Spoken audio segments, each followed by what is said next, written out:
Hi there, Smart Drivers. Rick with Smart Drive Test. Late because of daylight savings. I didn't change the clock in the kitchen and thought that it was 5 o'clock instead of 6 o'clock, so I was busy doing something else, getting ready for the live stream, and here we are late. So I do sincerely apologize about that because it is very different outside than what it normally is at this time, or at least of what I've been used to. So take that as a note of caution in terms of crashes and what we're talking about tonight, because it does throw off your biological clock for those of you who are having uh, time change. Because I know that there are some places, the province of Saskatchewan, the state of Indiana, and other places in the world that do not have uh, time change. So Hannah is here, Soda is here, Fresner,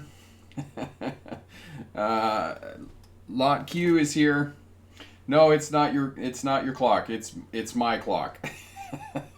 So I sincerely do apologize about that, and yeah, we'll see if we can get some of the controls working here because like I said, I'm a little off.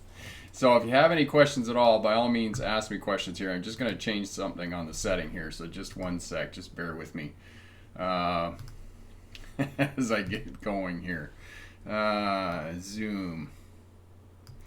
There we go. And we'll just change that a little bit. Just turn that down a little bit. Save. There we go. All right. Okay, Markin, what kind of car do you recommend for a 17-year-old male driver? I'm a very safe and relaxed driver.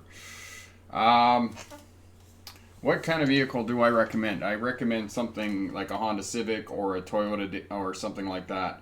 Yeah, something that's got a fairly decent rating, but for a 17-year-old driver, and you don't want something new. You certainly don't want something that you're going to be worried about having a scratch on it or something like that. So that's something that I would recommend. Paulo, good evening. I am good. Excellent. So, yes. So, we're talking about crashes tonight, and we're going to answer any questions that anybody has about passing a road test. I'll just mention as well the CDL air brake course is on sale over at the website, and I'm getting some stuff together ready for that.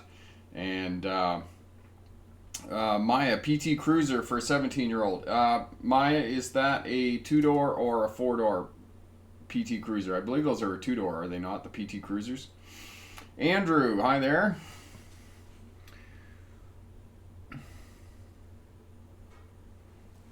Andrew. Okay, so Andrew, I've had this discussion a lot with drivers about merging on acceleration lanes and running out of room at the end. Okay, so the first thing you got to do, Andrew, with merging is you got to signal early. You got to get your signal on as soon as possible, because when you put your signal on, it indicates to other traffic that you want to merge, and other traffic, regardless of what people think, other traffic will help you out. So signal early.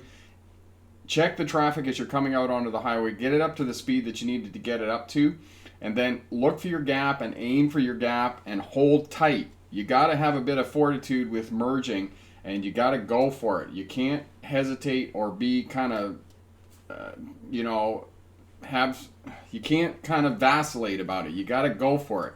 And if you do all of those things and you have all of those things in place, you're going to be able to merge out onto the highway, because I don't think I've ever stopped on a merge lane or an acceleration lane. You got to get going and you got to do it. Okay? Soda, what do you favor more, defensive or offensive driving? Well, I like sort of keeping my space from other traffic and doing what I need to do in terms of driving.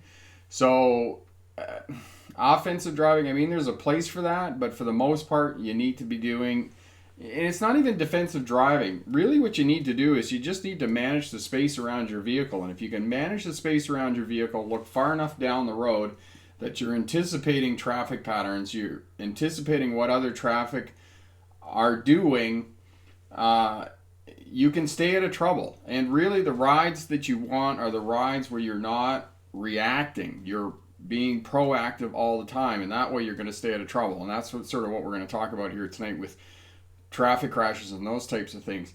You know, and a perfect example of that, Soda, was that the other day somebody said to me, "Oh, my my spouse got rear-ended. And I'm thinking to myself, when you're slowing down at a corner, are you checking the mirror behind you? Because if you're checking the mirror behind you, you should be able to see somebody coming up behind you to avoid being rear-ended. And I say that all the time, again and again and again. Mirror signal shoulder check. Make sure you're checking that traffic when you're slowing down to determine if that vehicle, if the traffic behind you too as well is coming to a stop. And yeah, Rush Girl here says she hates merging too, but Rush Girl, again, it comes down to communicating with other traffic. If you communicate early and communicate effectively, other traffic is going to help you out to merge, and that's really the key, because remember, signals are to tell other people that you wish to move over, not that you are moving over. All right, so know all of that. Keenan is here. How are you, Keenan? Okay, Markin. Okay, Markin, what is the best way to adjust the mirrors on the vehicle? So there is a video here, and Corey will probably get that for you. 8 steps to adjust the vehicle. So there's mirrors in the vehicle. So the center mirror, you want to be able to see just a little bit of the side of your head in the corner of the center mirror, and then the top of the back window, the rear window of the vehicle, should be level with the top of the center mirror. The wing mirrors on the driver's side, the horizon should run across the center of the mirror, and you should be able to see just a little bit of the side of the vehicle on the inside of the mirror. And of course, there's going to be some minor adjustments as you kind of get used to that and figure out how that is. But that's how you adjust the mirrors. I know that there is another method of adjusting mirrors, and they claim that you can eliminate blind spots around the vehicle. The SAE, I think it's called, the Safety Automobile Engineers Association. I do not agree with that for new drivers. I mean, it's fine for experienced drivers, but for new drivers, it leads them to the false sense that there are not blind areas around your vehicle, and you have to understand that there are always blind areas around your vehicle that you need to shoulder check to be able to see into those blind areas around your vehicle. So that's the way that I recommend that you adjust the mirrors on your vehicle. Polo, hi there.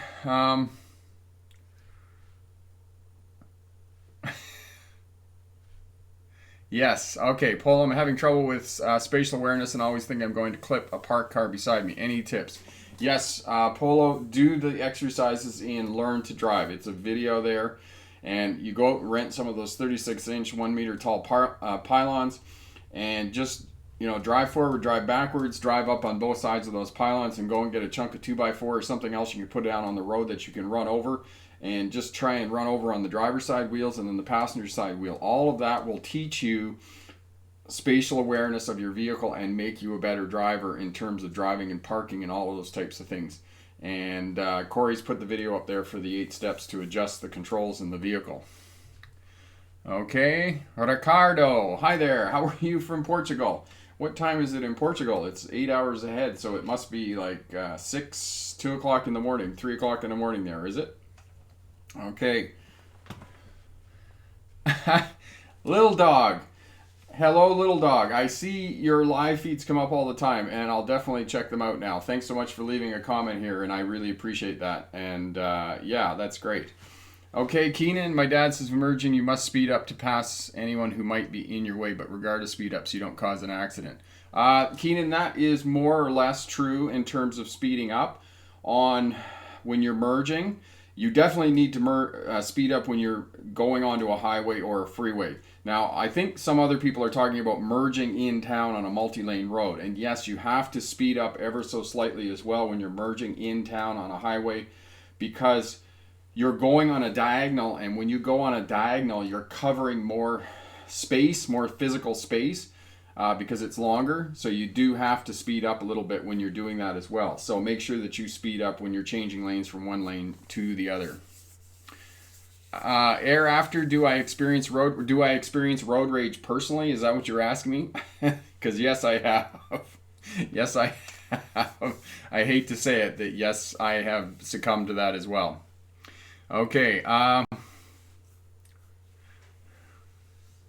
Rush Girl, no, there really isn't a way to avoid animals. And I know that there are all kinds of gimmicks out there and whatnot, those little whistles that you can buy for your vehicle to try and avoid animals. But in my experience, when I was in Australia driving bus, I hit 2 kangaroos while I was coming out of Canberra at 4 o'clock in the morning. And as well, I was coming across Michigan out of Flint, I think, and I hit 2 deer that came out of the median. So if there are animals on the roadway, it's going to be difficult for you to avoid them. Oftentimes, it's, you know, you're not going to have any course of action to do what you need to do except to slow down as much as possible if animals do appear on the roadway. And the other thing you want to do is you want to try, one of the things that they said in the driver's manual is that when you brake, if a crash is imminent with a larger animal, you want to release the brake at the last moment of impact, because what happens is the front of the vehicle sits down when you apply the brakes. You want to release the brakes and bring the front of the vehicle back up. And the reason for that is to try and avoid bringing the animal over through the windshield, because if the animal comes through the windshield, it could potentially kill you or cause severe injury. So try not to do that.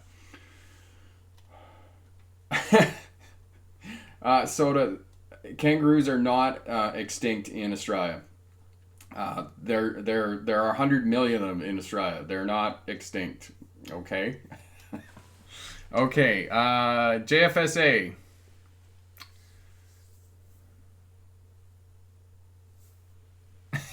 I don't know, JFSA, where you were going.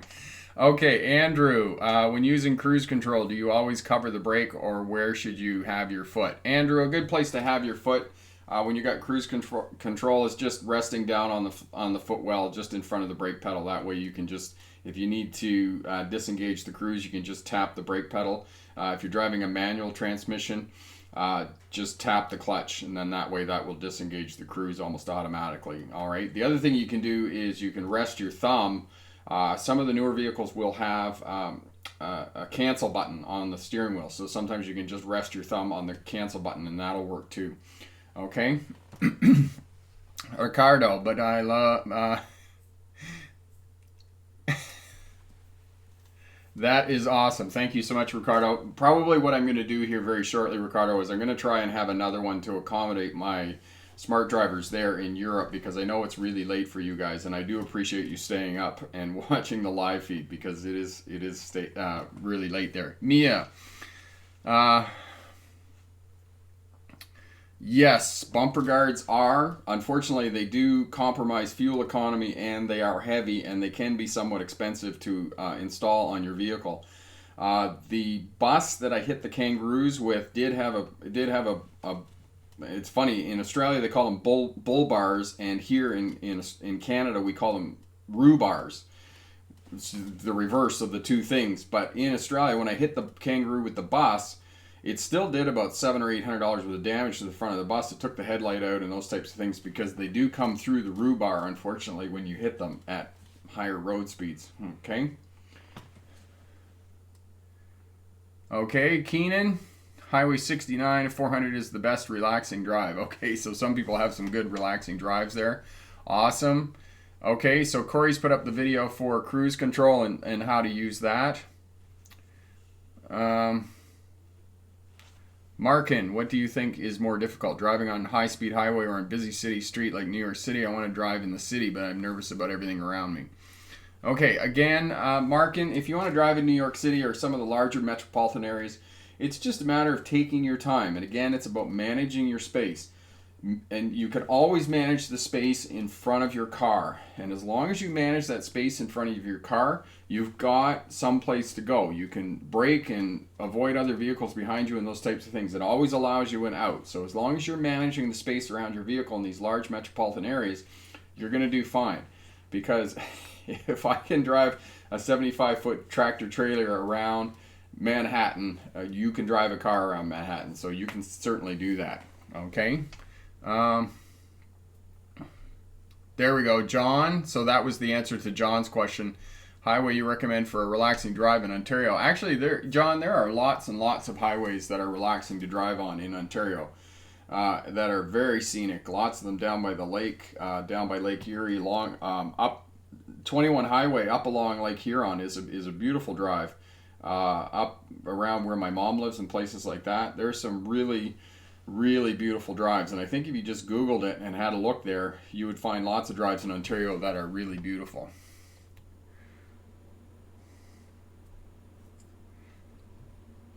There we go. So Keenan, yeah, lots of the trucks especially if they're running 2-lane highways at night in northern Ontario and other 2-lane roads that are through a lot of bush country. These vehicles are going to be modified with bull bars on them because, especially at night, the animals come out on the roadway and those types of things. So yeah, and like somebody said here, that they can do a lot of damage to your vehicle. So they're fitted on these vehicles to try and reduce the amount of damage, and obviously to avoid being in a crash as well. So yes, I did hit 2 kangaroos when I was in Australia, coming out of the 4 a.m. run out of Canberra to Sydney, Australia. I come out of there and just got the bus settled down, and these 2 kangaroo come right out of the median and ran over them, and it was very shocking. It was all of a sudden. Okay, air after. What do you do if a tire goes out while driving?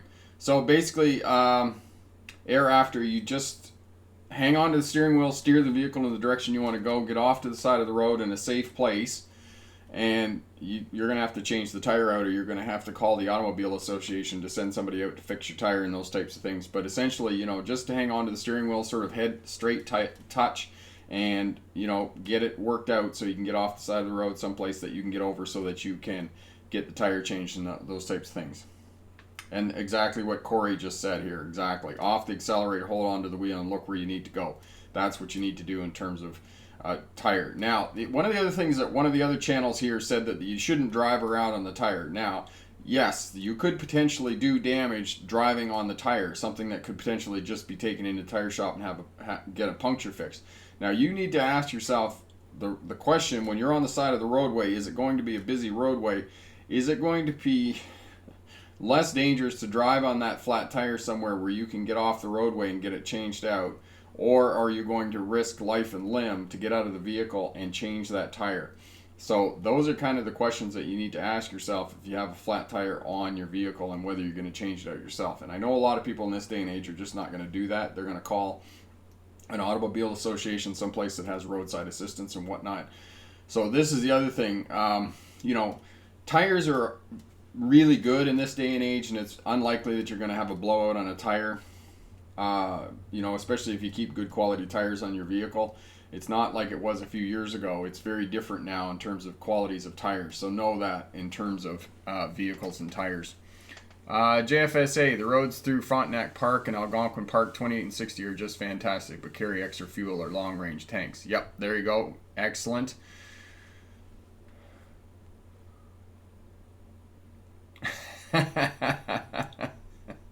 Evasive species, Maya. Yeah, like I said, there are 100 million of them. There's 30 million people and 100 million kangaroos in Australia. And the other thing, Maya, that might be interesting that you may or may not know, in Australia, they have a problem in Queensland and other states with feral cats. People that let cats into the wild and they go off and they kill birds and those types of things. They have a problem with those as well as obviously the rabbits.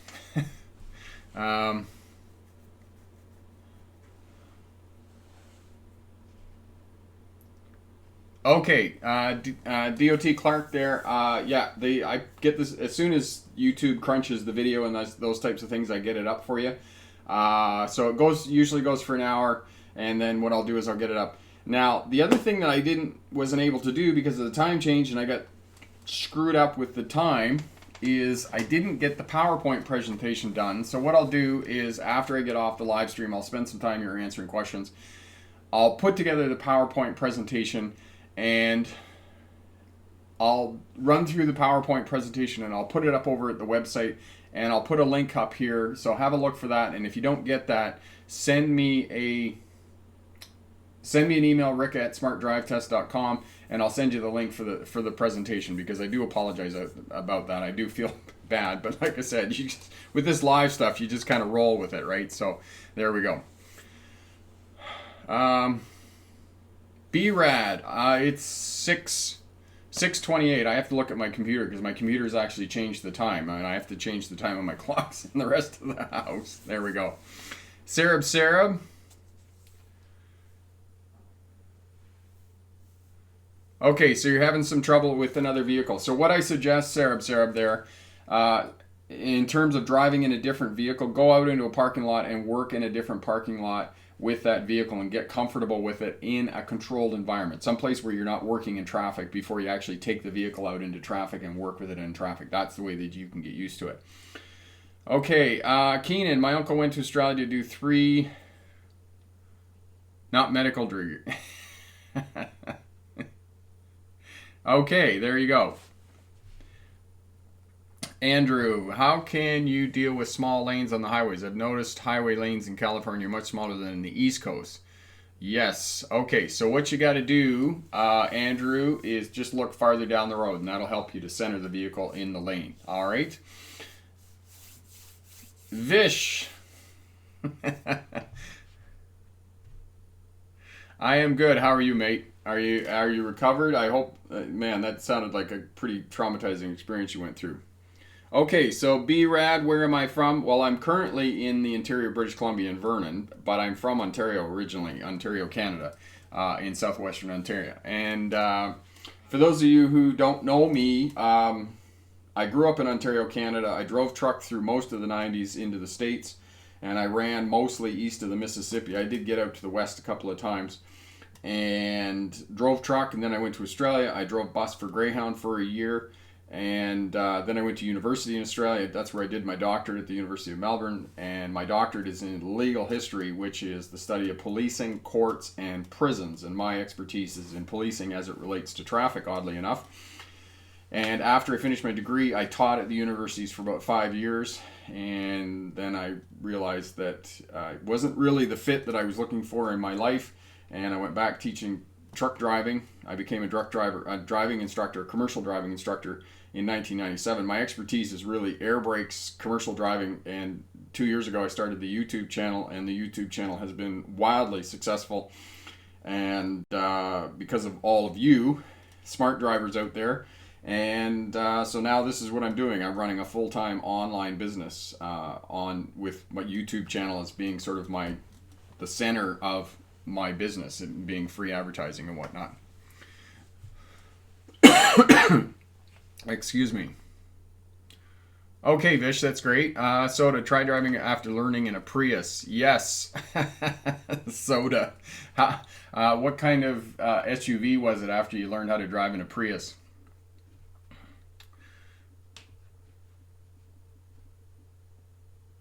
Yes, Ricardo, that is a good point. Yes, if you are in a vehicle with friends and you do not feel safe with your friends, ask them to stop the car and get out of the vehicle, or simply ask them to straighten up and drive normal, because life is too short, and traffic crashes, especially amongst young people, and I'm talking to those of you who are sort of 18 to 25. You are in the highest risk category for being involved in a traffic crash. So know that. And if you have friends, you need to speak up and say, hey, listen, this is not cool. And you either, need to drive right, or I need to get out of the vehicle. So that's what you need to do. Okay, Markin, I'm sorry about that. I didn't see your question. Okay.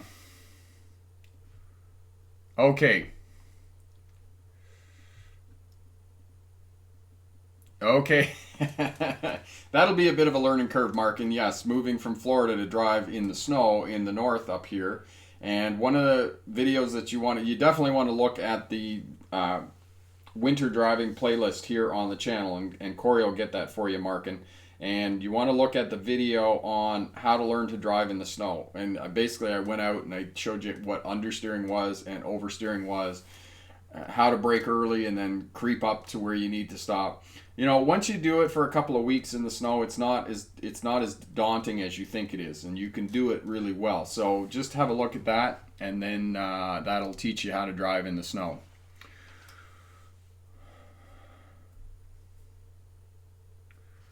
Okay, VOT Clark. So are you talking about a manual transmission in a car, like a passenger vehicle? Because if it's a manual transmission in a passenger vehicle, no, you don't have to retake your driver's license to qualify to learn how to drive manual. If you're going for a big truck, then yes, but in a passenger vehicle, no, you don't have to learn how to drive a manual transmission.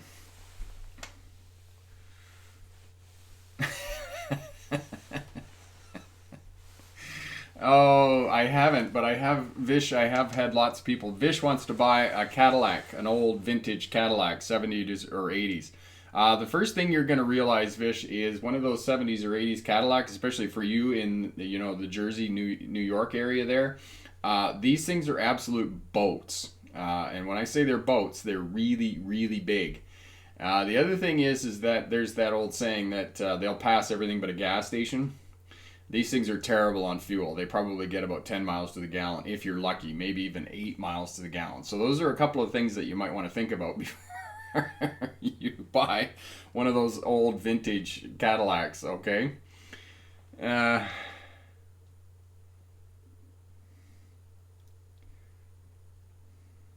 Okay, so Keenan, so he's got a PhD in chemistry, one in history, and one in anthropology. Is he still going to school? Because that's a long time. That's to get 3 doctorate degrees. Um, that's like 15 years because each one of those is 5 years. He must be in school forever.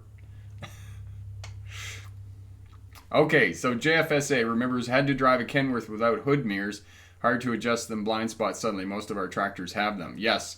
When JFSA, when you have bus mirrors, they're what I call bus mirrors. When you have bus mirrors on a big truck, it gives you a little bit more confidence in being able to drive the vehicle. And then when you go and you drive a truck that doesn't have bus mirrors on it, it's a bit more daunting and you have to be a lot more careful. So there's a lot more signaling to change lanes, to make sure that the traffic beside you is actually moved over or there is actually a space there and those types of things. Yeah, it can be a bit more daunting.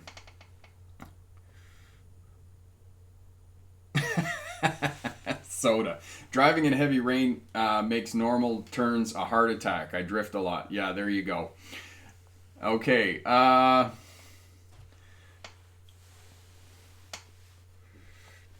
Okay, Markin, either one of those will work for you. Front wheel drive vehicles or all wheel drive cars. Both of those are good in the snow because all the weight is over the drive wheels. Yeah, either one of those is good. Took him 11 years. Yeah. Yeah. So what is your uncle doing now, Keenan? Like, is he working at the university? He must be working at the university or doing something.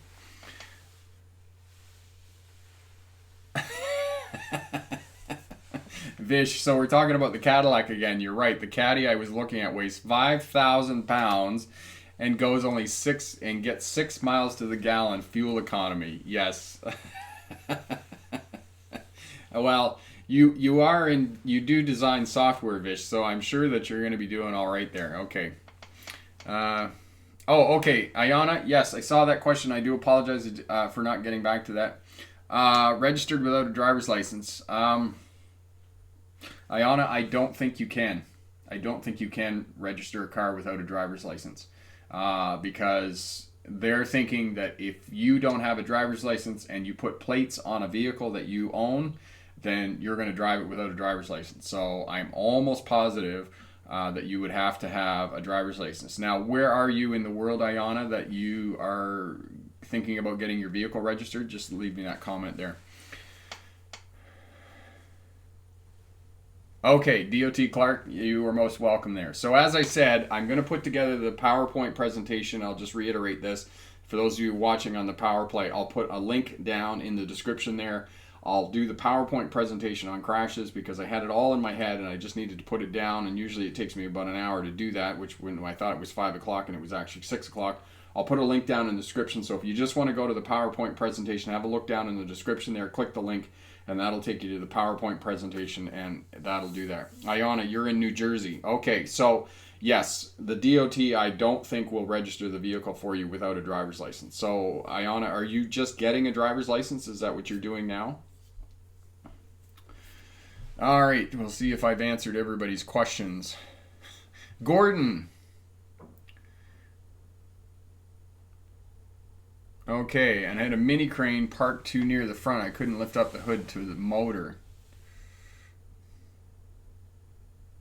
I have a bit of experience. I mean, I grew up on a farm, so I have lots of experience driving tractors and skid steers and construction material and those types of things. But mini cranes, not too much experience with mini cranes. A little bit, but Did you figure out, Gordon, what was wrong with the car when it broke down there near the construction area?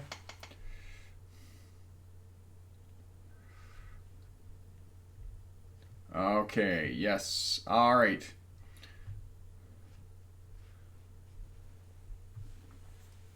Okay, Markin, if I'm driving through the city and I want to change lanes and traffic in the lane I want to switch into is going too fast, can I stop in the middle of the street to find an opening? No.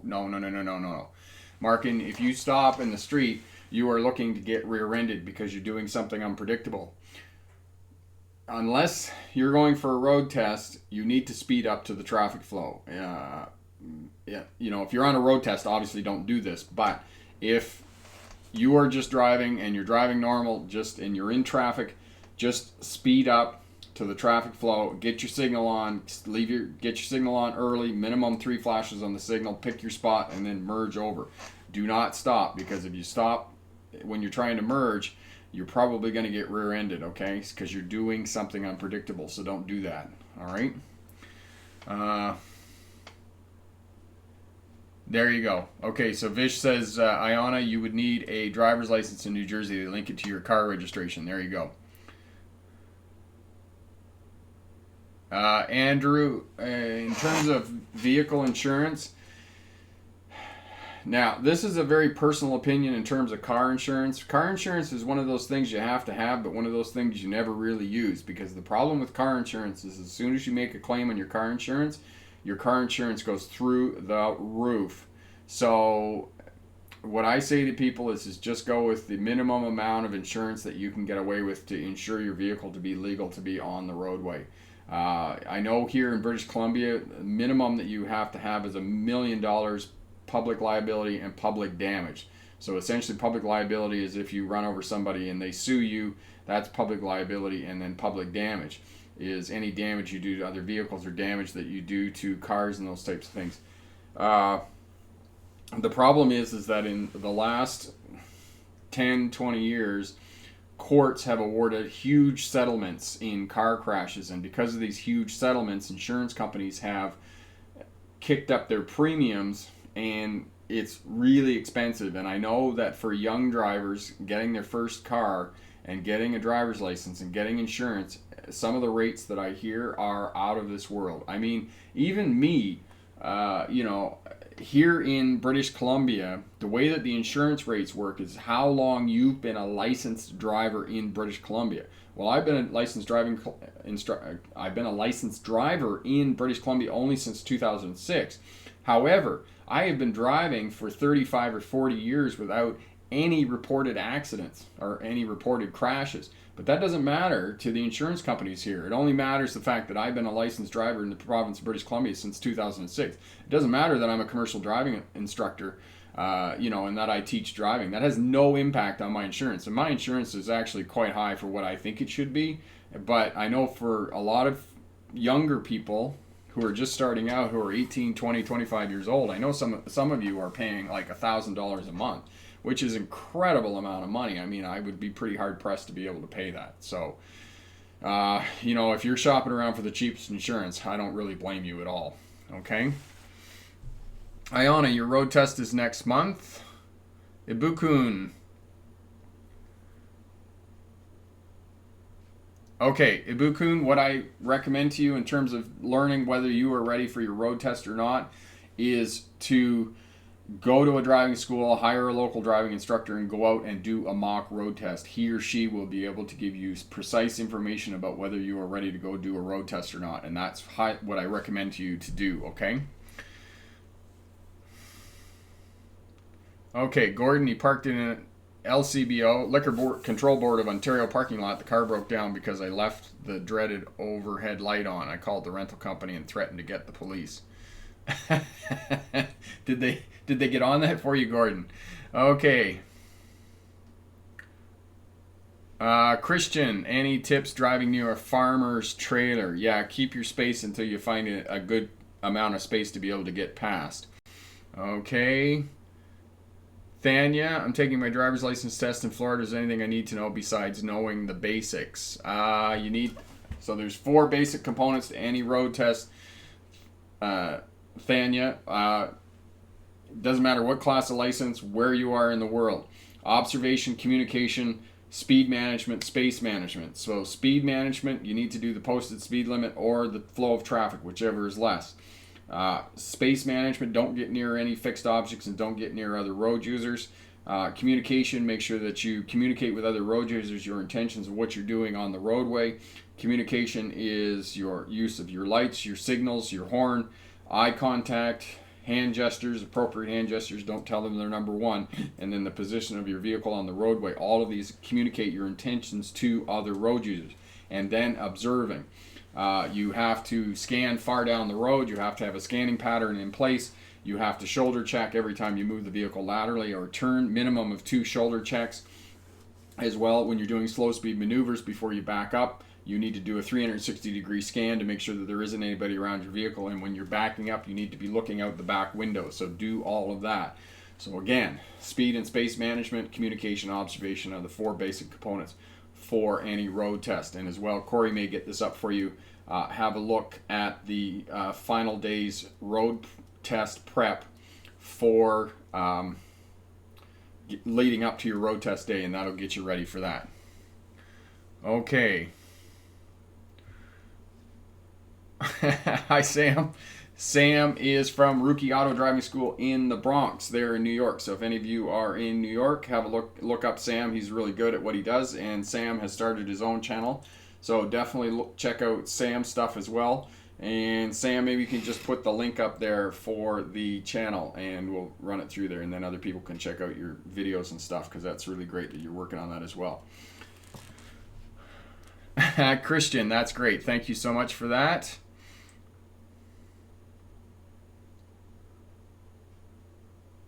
Okay. Corey says that you can't sue in the province of Manitoba. I'm not sure that's 100% correct, Corey, in terms of the law. I think you can always sue somebody for damages. Maybe you might be right, but I would need to look into that for you. Ricardo, in Portugal, you can register a car without a driver's license. It's like owning a house. You can own a vehicle and not drive it. It's seen as normal property. If you paid for it, it's yours. Right. Okay. Excellent. So that's something that's different that's in Portugal that's not in the rest of the world there. Okay.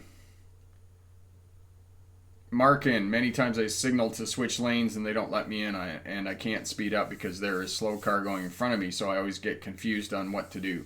Okay, so Markin, so when you're signaling and you're waiting for your gap to merge over to the other thing, just keep your signal on. I know that it's a bit nerve-wracking for you that your signal's on and you're not moving over and you're not merging, but I'll tell you right now that if you keep your signal on and you hold your course, eventually somebody behind you is going to slow down and let you merge over. So you just got to hold your course, keep your signal on, hold your course, and keep looking, and eventually you're going to be able to move over. So do that, okay? There you go. Thania, I gave you the stuff there you needed for your road test.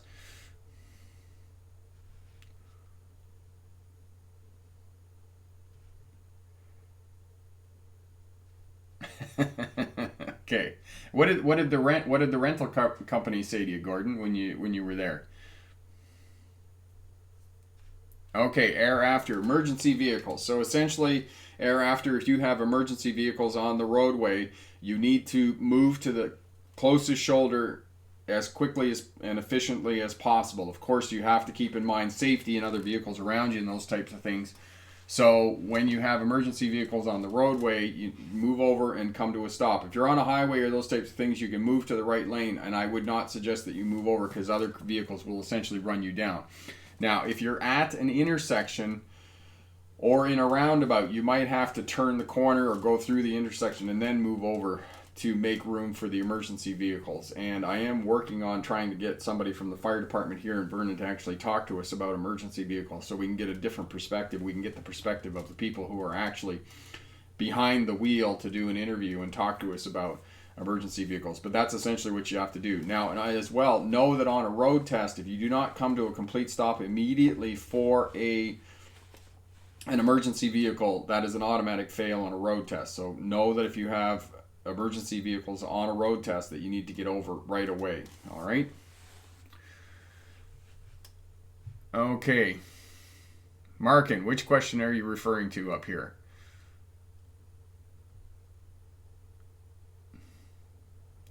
Thank you, Christian. Grace in BC, would you be able to give a hint to what's the major mistake first-time road drivers make when leading to a fail on a road test? Okay, Grace. Grace, where are you in British Columbia here? Let's see. Major fails on a road test. Not stopping complete stops at stop signs, failing to stop for emergency vehicles, anything that's a dangerous action. Accumulating points will always get you there. If you're simply not ready for a road test, it's not likely you're going to be successful on a road test. So what I suggest, again, and I say this over and over again, 7 to 10 days before your road test, book a driving instructor and go out for a mock road test. If you have not taken driving lessons, go and do that. And as well, know that if you're not going to take road tests, but you need to take a mock road test for the purposes of passing your road test, you need to book that 3 or 4 weeks in advance, because most of these driving instructors are really busy and they're booked up that far in advance. So you need to book in advance to go and do a road test. So those are some of the main fails. And anything that's a dangerous action, if the driving examiner has to intervene in your driving because you pulled out in front of another vehicle or the gap wasn't sufficient, that's an automatic fail on a road test as well. If you strike any fixed objects while you're doing your slow speed maneuvers, if you bump another car or you bump a cement barrier when you're backing into a parking space or something like that, all of that is going to cause you to fail on a road test. So know that as well. But most people who are unsuccessful on a road test are simply unsuccessful because they're not ready. I mean, there is the odd situation where people who should pass a road test don't pass, and people who aren't ready for a road test do pass. So that does happen, but for the most part, unfortunately, the people who are unsuccessful on a road test are just sometimes not ready, and they're too cautious, they're not smooth with handling the vehicle, and they don't have confidence in those types of things. So those are some of the reasons that you're not going to be successful on a road test. Oh, okay, so Grace, you're in Surrey there. Okay. You are most welcome, Ayana, with that. Not a worry. JFSA, yes, and that is an excellent point. Thanks for that, JFSA. Excellent case. May I add that on occasion in stop traffic, an emergency vehicle may split traffic down the center. Yes. And if there is a lot of traffic on the roadway, emergency vehicles will do that. So the traffic will move left and right, and you may need to move either left and right to get out of the way, and the emergency vehicles will go down the center. And the other point that JFSA made here, which is a really good point, keep an eye on the emergency vehicles and figure out where they're going exactly, because they can be somewhat erratic. Okay? Okay.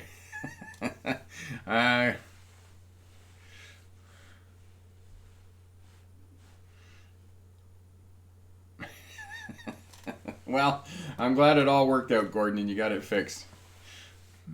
Kitchen nightmares. I'll need to check that out, Ricardo, on Gordon on the kitchen nightmares. That sounds like it could be entertaining.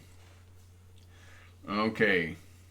Now, did I get everybody's question? Because I'm just about to wrap up here, and I'll go off here and get the PowerPoint presentation done and put a link down in the description for you. Again, for those of you watching on the replay, the PowerPoint presentation that I was getting ready and got screwed up because of daylight savings time and didn't get up for you. I'll get that up for you, okay? Oh, your name is actually Luke. There you go. Luke, I am your father. Sorry. Yes, I'm a Star Wars fan. I grew up with Star Wars. Okay, thank you, Rick. That's okay, Grace. That's awesome. So you're with a driving instructor. That's really good. So, what feedback, Grace, are you getting from your driving instructor? Is he or she giving you good feedback about your progression in the driving lessons and those sorts of things? Changing lanes. Markin, I did answer your question about changing lanes, mate. The one here about where'd it go?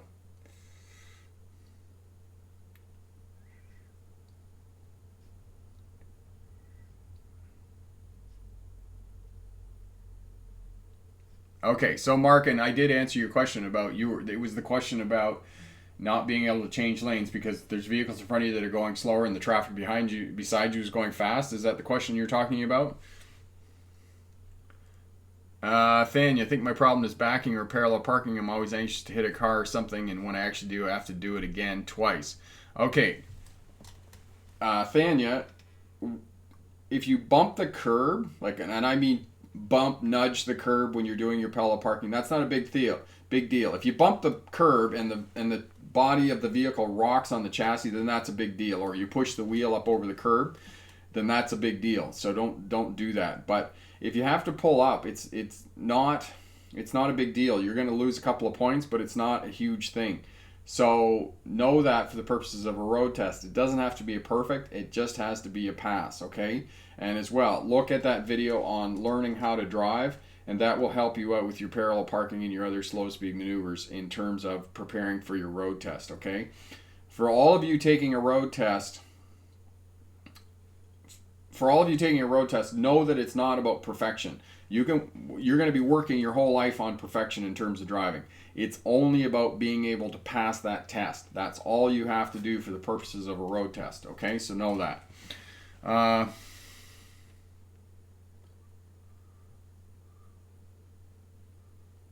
Keenan, are you talking about insurance for 2019 Ram 1500s? Okay.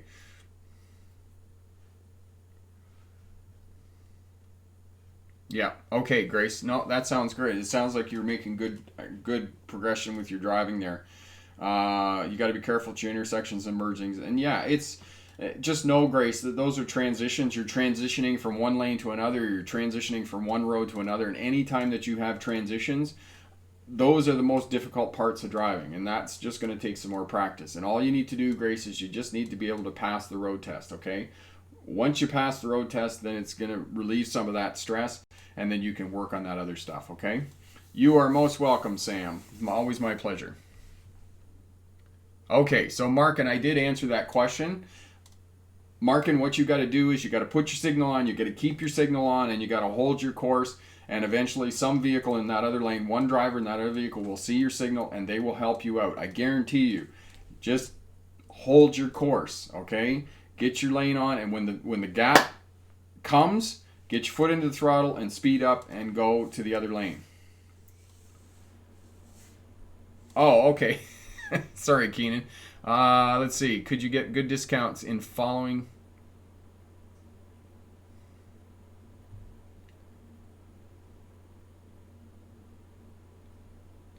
Okay, Keenan, I can't even go there because, I mean, you're talking about Dodge, right? You're talking about Chryslers. I have a little bias when it comes to, my old man was a Dodge man, okay? So I grew up with Dodges. We'll just leave it at that, okay?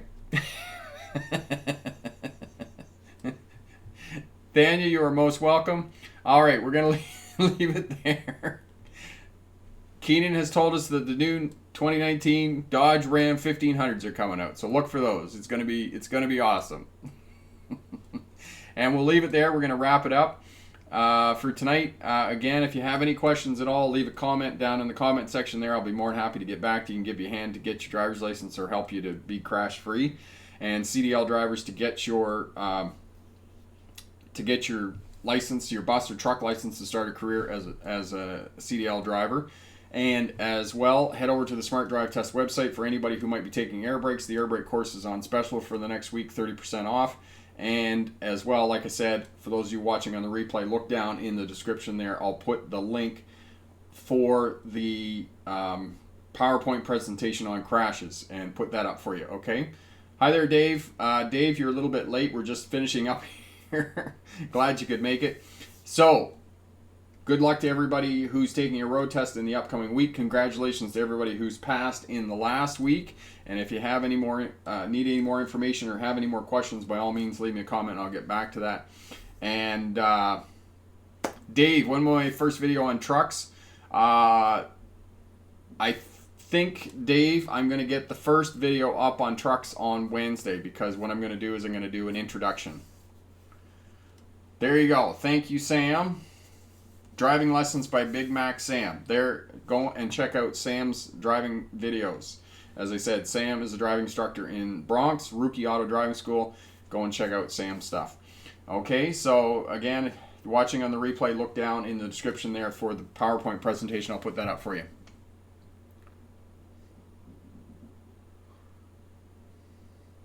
Yes, Ricardo, that is absolutely right, and that is what I recommend to people. Work in a controlled area, get comfortable with the car, and then you can go out and work in traffic.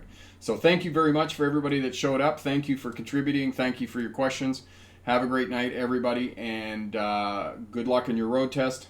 And remember, pick the best answer, not necessarily the right answer. Have a good night. Bye now.